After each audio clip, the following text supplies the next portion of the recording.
Rise, Tarnished. It's Eric, video lead at Kotaku.com.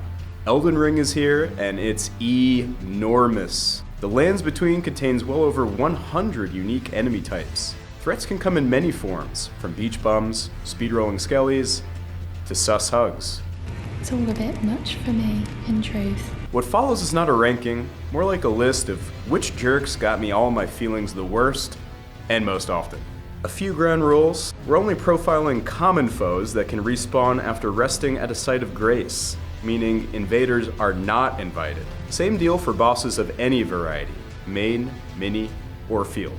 Gravity doesn't count either, but it is undefeated. Clear? Great. We're starting in the Limgrave region. Where else? You've made an excellent choice. Now, pour one out for all our lost runes, and let's get it going. In no particular order, first up...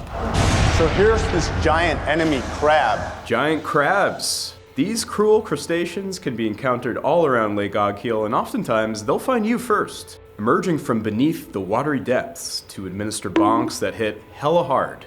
Watch for their foam spit as an opportunity to get hits in. Thankfully, their claw weak points are easy to target. Oh, hello. Seems like our next entry wants in early. Galloping in second, the mounted Kaiden Sellsword. A highly mobile terror with wide sweeping attacks and absurd tracking on dodges. You can find these ruffians roaming all over Limgrave's open fields. They can drop useful equipment like their Kaiden armor set and dismounter sword. A curved greatsword for strength dexterity focused builds. Up next, Imps. Imps can be encountered in catacomb dungeons like Stormfoot and Murkwater. These little rude boys have a quick hit moveset that rapidly builds up bleed damage, resulting in insta-death if the red bar fills up. That's why you should move with caution in the catacombs. The Imp's favorite pastime is ambushing. Get down here, man, I see you.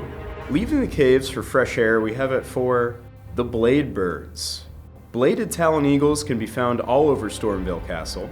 These birdies toss explosive barrels right at your dome.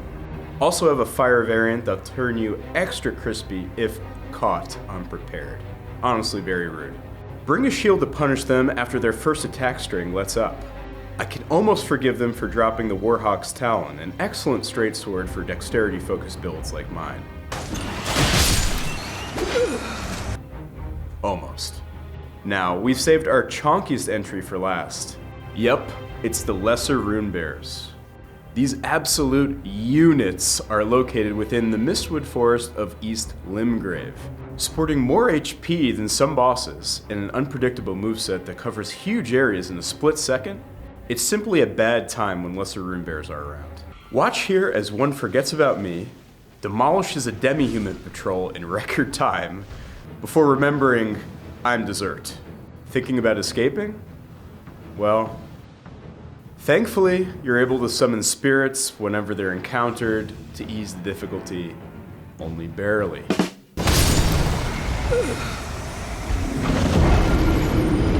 Alright, runner-up lightning round. Great dragonflies for nonsense, like this.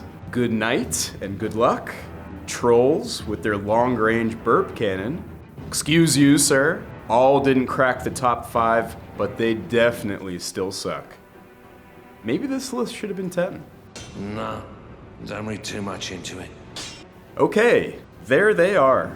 My picks for the 5 worst enemies in Limgrave. But we want to hear from you, Tarnished.